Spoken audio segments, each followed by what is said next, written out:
વિદ્યાર્થી મિત્રો, આપણે આજે શીખીશું MS વર્ડની અંદર વ્યૂ મેન્યુ કે જેના આધારે કોઈ પણ ડોક્યુમેન્ટ આપણે બનાવીએ છીએ તે ડોક્યુમેન્ટને કેવી રીતે જોવા માંગીએ છીએ. તેની અંદર રૂલર્સ છે, નેવિગેશનના ઓપ્શન હોય, ઝૂમને લગતા ઓપ્શન હોય, વિન્ડોને લગતા ઓપ્શન હોય કે નાના પ્રોગ્રામને રેકોર્ડ કરીને રાખવા માટે મેક્રોઝને લગતા ઓપ્શન હોય. તો આ બધા ઓપ્શનને આજે આપણે સમજીશું કે MS વર્ડની અંદર આ બધા ઓપ્શન કેવી રીતે કામ કરે છે. તો સૌથી પહેલા આપણે MS વર્ડમાં તમે જોઈ શકો છો કે અત્યારે આપણે વ્યૂ મેન્યુમાં છીએ, જેમાં તમે જોઈ શકો છો કે સૌથી પહેલો ભાગ તમને જોવા મળે છે વ્યૂઝનો, એટલે કે તમે જે ડોક્યુમેન્ટ બનાવો છો તે ડોક્યુમેન્ટને કેવી રીતે જોવા માંગો છો. સૌથી પહેલા ચાલો કે રેન્ડમલી અત્યારે આપણે એક પેરેગ્રાફને એડ કરી લઈએ. પેરેગ્રાફ મારે અત્યારે 20 એડ કરવા છે, તો બ્રેકેટની અંદર 20 પેરેગ્રાફ એડ કરી દઈએ, ત્યારબાદ એન્ટર કરી લઈએ. હવે તમે જોઈ શકો છો કે આપણી સામે અત્યારે એક ડોક્યુમેન્ટ છે, જેની અંદર કે અત્યારે તમે જોઈ શકો છો કે વ્યૂઝની અંદર પ્રિન્ટ લેઆઉટ મોડ ચાલુ છે, એટલે કે પ્રિન્ટિંગના મોડમાં છે. એટલે કે જ્યારે પણ તમે આ ડોક્યુમેન્ટની પ્રિન્ટ નીકાળો છો ત્યારે અત્યારે જે પ્રકારે આપણને પ્રિવ્યુ દેખાય છે તે જ પ્રકારે ડોક્યુમેન્ટ ઉપર પ્રિન્ટ થવાની છે. પરંતુ કે આ જે ડોક્યુમેન્ટ છે તેને મારે પુસ્તકના સ્વરૂપમાં જોવું હોય, એટલે કે આ ડોક્યુમેન્ટને મારે અત્યારે રીડ કરવું છે અને પુસ્તકની અંદર જે પ્રમાણે સાઈડ બાય સાઈડ આપણને પેજ દેખાતા હોય છે તે પ્રમાણે આપણે જોવા માંગતા હોઈએ તો અહીંથી તમને વ્યૂઝના અંદર ઓપ્શન જોવા મળી રહેવાનો છે રીડ મોડ. રીડ મોડના ઓપ્શન ઉપર તમે ક્લિક આપો છો તો અત્યારે તમે જોઈ શકો છો કે આપણું જે ડોક્યુમેન્ટ છે તે રીડ મોડમાં છે, જેમાં તમે જોઈ શકો છો કે આ દેખાય છે ફર્સ્ટ પેજ છે, એટલે કે પહેલું પેજ છે, જ્યારે આ બીજા નંબરનું પેજ છે. જો તમે આગળના પેજમાં જવા માંગતા હોય તો ઓપ્શન તમને જોવા મળી રહેવાના છે નેક્સ્ટ, એટલે કે આગળ જવા માટે, અને પાછા જવું તો પાછળ જવા માટે ઓપ્શન તમે યુઝ કરી શકો છો. તો આ મોડ રીડ મોડ છે. ત્યારબાદ જો આપણે પ્રિન્ટિંગના સ્વરૂપમાં જોવા માંગતા હોઈએ તો અહીંથી તમે યુઝ કરી શકો છો કે પ્રિન્ટ લેઆઉટ, એટલે કે ડોક્યુમેન્ટ આપણા પ્રિન્ટ લેઆઉટના સ્વરૂપમાં જોવા મળશે. વેબ લેઆઉટના સ્વરૂપમાં જોવા માંગતા હો તો વેબ લેઆઉટના સ્વરૂપમાં તમે ડોક્યુમેન્ટને જોઈ શકો છો, એટલે કે વેબસાઇટની અંદર જે પ્રમાણે ટેક્સ્ટ આપણને શો કરે છે એ પ્રમાણે ટેક્સ્ટને તમે શો કરી શકો છો. ત્યારબાદ આગળ ઓપ્શન સમજી લઈએ આપણે શોને લગતા, જેમાં આપણને સૌથી પહેલો ઓપ્શન જોવા મળે છે રૂલર. રૂલર શાના માટે? તો કે એક માપ ફૂટપટ્ટી તમારે એક્ટિવ કરાવી હોય તો રૂલરને તમે એક્ટિવ કરાવી શકો છો, જેમાં તમે જોઈ શકો છો કે તમારું લખાણ એનો જે માર્જિન એરિયા છે તે તમને શો કરે છે કે અત્યારે તમે જે ટેક્સ્ટ લખો છો તે આટલા એરિયામાં જ લખી શકો છો. તો અહીંથી રૂલરને એક્ટિવ કરાવી તો રૂલરને એક્ટિવ કરાવી શકીએ છીએ. ગ્રીડ લાઇન્સની જરૂર હોય તો ગ્રીડ લાઇન્સને પણ આપણે એક્ટિવ કરાવી શકીએ છીએ, જે આલેખ પોથીમાં આપણને લાઈનો જોવા મળતી હોય એ મુજબ. ત્યારબાદ નેવિગેશન પેનનો ઓપ્શન છે. નેવિગેશન પેનના ઓપ્શનમાં અહીં તમે જે પણ તમારા હેડિંગ્સ આપેલા હશે તે હેડિંગ્સ શું થવાના છે. અત્યારે આપણે જોઈએ તો આપણા ડોક્યુમેન્ટ્સમાં કોઈ હેડિંગ્સ નથી આપેલા, પરંતુ ચાલો કે અત્યારે આપણે કોઈ હેડિંગ આપી લઈએ અહીંથી, કે બે પેરેગ્રાફની અંદર કોઈ હેડિંગ સિલેક્ટ કરી લઈએ કે આ છે મારું હેડિંગ છે. હવે હેડિંગ ડાયરેક્ટ તમે તમારી જાતે આને સ્ટાઇલ કસ્ટમાઇઝ કરો છો તો એ હેડિંગ ગણાશે નહીં. તેના માટે હોમ મેન્યુમાંથી હેડિંગની સ્ટાઇલ અપાયેલી હોવી જોઈએ. આપણે ચાલો આને હેડિંગ 1 ની સ્ટાઇલ આપી દઈએ. સેમ ટુ સેમ જે બીજું ટાઇટલ છે તેને પણ આપણે હેડિંગ 1 ની સ્ટાઇલ આપી લઈએ. હવે તમે જોઈ શકો છો આપણા હેડિંગ્સમાં આપણને બે હેડિંગ શો કરે છે, જેમાં તમે જે હેડિંગ ઉપર જવા માંગતા હોય જમ્પ કરીને જઈ શકો છો ક્લિક આપ્યા બાદ. ત્યારબાદ અહીંથી પેજીસનો ઓપ્શન શો કરે છે આપણને.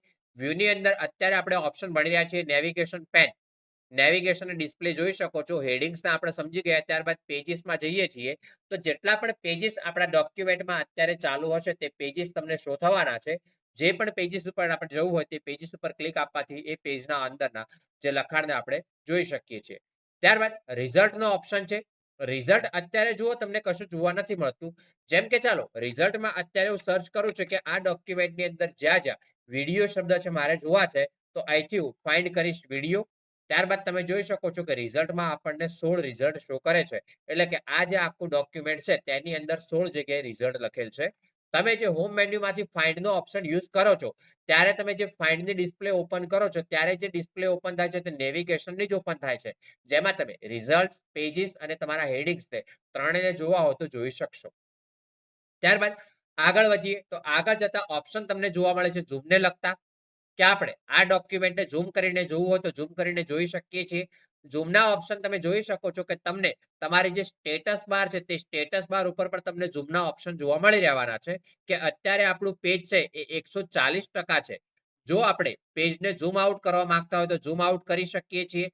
વર્ડની અંદર ઓછામાં ઓછું પેજને તમે 10% સુધી ઝૂમ આઉટ કરી શકો છો, જ્યારે મેક્સિમમ આપણે 500% સુધી કરી શકીએ છીએ કે 500% સુધી આપણે પેજને ઝૂમ કરી શકીએ છીએ. આ ઓપ્શન આપણે અહીંથી પણ યુઝ કરી શકીએ છીએ. ત્યારબાદ આપણને ઝૂમનો ઓપ્શન વ્યૂ મેનુની અંદર પણ જોવા મળી રહેવાનો છે, જેમાં તમે ઝૂમના ઓપ્શન ઉપર ક્લિક આપો છો તો પેજ તમારે 100%, 200% જેટલું પણ પર્સન્ટેજ સિલેક્ટ કરવું સિલેક્ટ કરી પણ શકો છો. જો મેન્યુઅલી આપણે ટકાવારી એડ કરવા માંગતા હોય તો અહીં તમને પર્સન્ટેજનો ઓપ્શન જોવા મળી રહેવાનો છે, જેમાં તમે મેન્યુઅલી જે પણ આંકડો ફિલ કરવા માંગતા હશો તે આંકડાને ફિલ કરી શકો છો. ત્યારબાદ અહીંથી આપણે ચાલો કે અહીંથી ઓકે આપી લઈએ. હવે કે પેજને 100% ઉપર લાવવું હોય તો 100% ઉપર ક્લિક આપીશ તો પેજ આપણું 100% ઉપર જોવા મળવાનું છે. અત્યારે ચાલો વન પેજ ઉપર ક્લિક આપીએ છીએ તો પેજ આપણને વન શું થવાનું છે, એટલે કે એક એની બાદ નીચેના ભાગે સ્ક્રોલ કરીશું તો બીજું પેજ. જ્યારે મલ્ટિપલ પેજીસને આપણે એક સાથે જોવા માંગતા હોય તો મલ્ટિપલ પેજીસના ઓપ્શન ઉપર તમે ક્લિક આપો છો તો તમે એક સાથે ઘણા બધા પેજને એક સાથે જોઈ શકો છો. આ ઓપ્શનને તમે ઝૂમ આઉટના આધારે પણ યુઝ કરી શકો છો કે તમે તમારા ડોક્યુમેન્ટને ઝૂમ આઉટ કરો છો તો ઘણા બધા પેજને તમે એક સાથે જોઈ શકો છો. અત્યારે આપણા પેજીસ 2 જ છે. ચાલો આપણે લખાણને કોપી અને પેસ્ટ કરી લઉં જેથી કરીને પેજીસ વધારે જોવા મળે.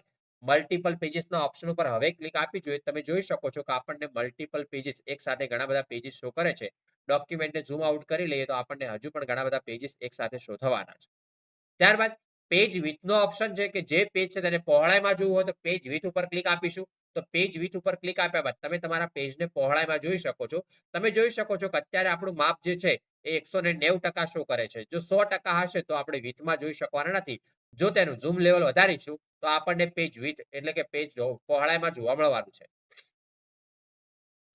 હવે અત્યારે મારે આ લખાણની જરૂર નથી તો કંટ્રોલ એ ના આધારે લખાણને સિલેક્ટ કરી લઈએ. ત્યારબાદ કીબોર્ડ વડે ડિલીટ બટન પ્રેસ કરીએ તો આપણું અત્યારે લખાણ તમને ડિલીટ થયેલું જોવા મળવાનું છે. હવે કે અહીંથી ઓપ્શન જોવા મળે છે આપણને વિન્ડોનો, જેમાં સૌથી પહેલો ઓપ્શન છે ન્યૂ વિન્ડો. તમે કે અત્યારે જે પણ એક વિન્ડો ચાલુ છે એવી ને એવી બીજી વિન્ડોને ઓપન કરવા માંગતા હોય તો તમે ન્યૂ વિન્ડોના ઓપ્શનને યુઝ કરી શકો છો. જ્યારે આપણે કંટ્રોલ એન ના આધારે તો ન્યૂ વિન્ડો લાવી જ શકીએ છીએ. હવે આ જે ન્યૂ વિન્ડોનો ઓપ્શન છે તે શેના માટે આપણને જોવા મળી રહેશે કે તમે એક સાથે ચાલો કે વર્ડની 5 ડિસ્પ્લેમાં કામ કરવા માંગતા હોય તો આપણે કે અહીંથી ન્યૂ વિન્ડોના ઓપ્શનના આધારે યુઝ કરી શકીએ છીએ. વિન્ડો તમે 2 પણ ચાલુ રાખી શકો છો, 3 પણ રાખી શકો, 4 પણ રાખી શકો છો અને વધુ વિન્ડો પણ આપણે ચાલુ રાખી શકીએ છીએ. અત્યારે ડોક્યુમેન્ટ 1 છે. તમે જોશો સ્વિચ વિન્ડોમાં તો આપણને જોવા મળે છે કે તમે બીજી વિન્ડોમાં સ્વિચ થઈ શકવાના નથી કેમ કે ડોક્યુમેન્ટ એક જ છે. આપણે ચાલો કે ન્યૂ વિન્ડોના ઓપ્શન ઉપર ક્લિક આપીએ 2 વિન્ડો, ફરી ન્યૂ વિન્ડોમાં 3 વિન્ડો, ફરી ન્યૂ વિન્ડો 4 વિન્ડો, ફરી ન્યૂ વિન્ડો ઉપર ક્લિક આપીએ. આપણે ટોટલ 5 વિન્ડો ચાલુ છે. તમે જોઈ શકશો કે વ્યૂમાં તમે સ્વિચ ડોક્યુમેન્ટમાં જશો હવે તો અહીંથી તમે એક સાથે જોઈ શકો છો કે 5 વિન્ડો આપણી ચાલુ છે. એમાં અત્યારે આપણે 5મી વિન્ડોમાં છીએ. પહેલા વિન્ડોમાં જવું તો પહેલા વિન્ડોમાં જઈ શકીએ છીએ. હવે જો અહીંથી હું અરેન્જ ઓલના ઓપ્શન ઉપર ક્લિક આપીશ તો મારા જેટલા પણ ડોક્યુમેન્ટ છે બધાને હું એક સાથે અરેન્જ કરી શકીશ. હવે કોઈ પણ કામ હું એક ડોક્યુમેન્ટમાં કરું છું તો 5 ડોક્યુમેન્ટમાં આપણને એક સાથે કામ જોવા મળી રહેવાનું છે. હવે આ ફાઇલોને અલગ અલગ સેવ કરાવી તમે અલગ અલગ પણ સેવ કરી શકો છો. આપણે કે એક સાથે ઘણી બધી વિન્ડોમાં એક જ જેવું કામ કરવું હોય તો કરી શકીએ છીએ. પાછળ જતા અલગ અલગ કામ કરવાનું થાય તો વિન્ડોને અલગ અલગ સેવ કરીને આપણે કામ કરી શકીએ છીએ. ત્યારબાદ આગળ વધીએ છીએ તો આગળ આપણને ઓપ્શન દેખાય છે સ્પ્લિટ. આપણે પેજને સ્પ્લિટ કરવું હોય એટલે કે વેચવું હોય 2 ભાગની અંદર તો પેજને આપણે સ્પ્લિટ કરી શકીએ છીએ. રિમૂવ કરીશું તો પેજ સ્પ્લિટમાંથી રિમૂવ થઈ જશે. હવે જોઈ શકો છો કે આગળ ઓપ્શન છે કે વ્યૂ સાઇડ બાય સાઇડ. અહીંથી સ્ક્રોલિંગ અને રીસેટ પોઝિશનનો ઓપ્શન છે જે અત્યારે બ્લોક છે. તેને આપણે યુઝ કરી શકતા નથી. કેમ? તો અત્યારે વિન્ડો ચાલુ કેટલી છે તો કે આપણી એક જ વિન્ડો એક જ ડોક્યુમેન્ટ ચાલુ છે. તમે વ્યૂ સાઇડ બાય સાઇડ એટલે કે 2 ડોક્યુમેન્ટને સાઇડ બાય સાઇડ જોવા માંગતા હોય તો તમે વ્યૂ સાઇડ બાય સાઇડના ઓપ્શનને યુઝ કરી શકો છો. પણ તેના માટે વિન્ડો પણ એટલે કે ડોક્યુમેન્ટ પણ 2 હોવા જોઈએ. તો અત્યારે એક ડોક્યુમેન્ટ છે. ચાલો આપણે કે કંટ્રોલ એન ના આધારે એક બીજું ડોક્યુમેન્ટ ઓપન કરી લઈએ અને આની અંદર જે પણ ટેક્સ્ટ એડ કરવા હોય ટેક્સ્ટ એડ કરી લઈએ.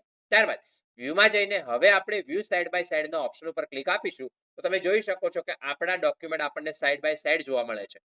બીજા નંબરનો ઓપ્શન છે તે સ્ક્રોલિંગનો ઓપ્શન છે. એટલે કે અત્યારે આપણા જે ડોક્યુમેન્ટ છે બંને એક સાથે સ્ક્રોલ થવાના છે. તમે કોઈ પણ ડોક્યુમેન્ટને સ્ક્રોલ કરો છો તો બંને ડોક્યુમેન્ટ આપણા સાથે સ્ક્રોલ થશે. પરંતુ કે બંને સાથે સ્ક્રોલ ના થવા જોઈએ તો સ્ક્રોલના ઓપ્શનને આપણે બંધ કરી શકીએ છીએ. બંધ કરો છો તો હવે કોઈ પણ ડોક્યુમેન્ટને સ્ક્રોલ કરો છો તો એક જ ડોક્યુમેન્ટ સ્ક્રોલ થશે. બીજાને સ્ક્રોલ કરો છો તો બીજું સ્ક્રોલ થશે પણ બંને સાથે સ્ક્રોલ થવાના નથી. ત્યારબાદ જો સ્ક્રોલિંગના ઓપ્શન ઉપર આપણે ફરીથી ક્લિક આપી લઈએ તો હવે તમે બંને ડોક્યુમેન્ટને એક સાથે સ્ક્રોલ કરી શકવાના છો. ત્યારબાદ અહીંથી ઓપ્શન છે રીસેટ વિન્ડો પોઝિશન, કે તમે અહીંથી ચાલો કે કોઈ એક વિન્ડોને મેક્સિમાઇઝ એટલે કે ફૂલ ડિસ્પ્લે કરી નાખી છે, પરંતુ કે અહીંથી તમે જોઈ શકો છો કે અત્યારે વ્યૂ સાઇડ બાય સાઇડ તો ચાલુ જ છે, પરંતુ આપણને વ્યૂ સાઇડ બાય સાઇડ અત્યારે શો થતું નથી. તો આપણે રીસેટ વિન્ડો પોઝિશનના આધારે જે ડિસ્પ્લે સાઇડ બાય સાઇડ ચાલુ હતી તે વિન્ડોને ફરીથી આપણે ઓપન કરી શકીએ છીએ. અહીંથી ચાલો કે એક ડિસ્પ્લેને ક્લોઝ કરી લઈએ અને બીજી ડિસ્પ્લેને મારે જરૂર નથી તો બીજી ડિસ્પ્લેને આપણે મેક્સિમાઇઝ કરી લઈએ. હવે આપણે આગળ વધીએ છીએ તો આગળ જતા ઓપ્શન જોવા મળે છે મેક્રોઝનો. મેક્રોઝની શોર્ટકટ કી આપણને જોવા મળી રહેવાની છે Alt+F8. મેક્રોઝનો ઓપ્શન દેખાવામાં આપણને નાનો દેખાય છે, પરંતુ મેક્રોઝનો ઓપ્શન આપણે ડોક્યુમેન્ટની અંદર ઘણીવાર યુઝ કરી શકીએ છીએ. મેક્રોઝનો ઓપ્શન નાના પ્રોગ્રામને રેકોર્ડ કરીને રાખવા માટે થાય છે, કે તમે કોઈ પણ કામ કરો છો તો એ ફાઇલ જે છે ફાઇનલી બની ગયા બાદ તમે ફાઇલને સેવ કરો છો અને બીજી વાર તમે એને ઓપન કરો છો ત્યારે આપણે ફાઇલને ઉપયોગમાં લઈ શકીએ છીએ. પરંતુ ફાઇલને સેવ નથી કરતા તો એ ફાઇલને બીજી વાર આપણે ઓપન કરી શકતા નથી. પરંતુ મેક્રોઝના આધારે આપણે કોઈ નાના પ્રોગ્રામને રેકોર્ડ કરીને રાખવો હોય તો ઇઝીલી રાખી શકીએ છીએ. તો સૌથી પહેલા સમજી લઈએ કે અહીંથી મેક્રોઝના ઓપ્શન ઉપર ક્લિક આપીશું. સૌથી પહેલા મેક્રોઝના ઓપ્શન ઉપર ક્લિક આપી લઈએ. ત્યારબાદ અત્યારે જોઈ લઈએ આપણે કે કોઈ મેક્રોઝ બનાવેલા છે કે નહીં. તો વ્યૂ મેક્રોઝમાં જઈએ તો અત્યારે 3 મેક્રોઝ પહેલેથી બનાવેલા છે. જે પણ મેક્રોઝ બનાવેલા છે તેના ઉપર ક્લિક આપીને આપણે ડિલીટ કરી લઈએ કે આ મેક્રોઝની અત્યારે મારે જરૂર નથી, તો મેક્રોઝને આપણે રિમૂવ કરી લઈએ. હવે કે મારે કે મેક્રોઝ નવો બનાવવાનો છે તો અહીંથી તમારે જવાનું રહેશે મેક્રોઝની અંદર રેકોર્ડ મેક્રો. રેકોર્ડ મેક્રો ઉપર ક્લિક આપો છો તો નામ તમે જે પણ આપવા માંગતા હોય મેક્રોનું નામ સેટ કરી શકો છો. ડિસ્ક્રિપ્શનમાં તમે જે એડ કરવા માંગતા હો ડિસ્ક્રિપ્શન એડ કરી શકો છો. ત્યારબાદ તમે ઓકે આપો છો તો તમે જોઈ શકો છો કે તમારા ડોક્યુમેન્ટની અંદર અત્યારે એક રેકોર્ડનું સાઇન જોવા મળે છે. હવે તમે આની અંદર જે પણ કામકાજ કરો છો XYZ લખાણ લખો છો તમે, એ બધું લખાણ છે તે એક રેકોર્ડ સ્વરૂપે રેકોર્ડ થવાનું છે.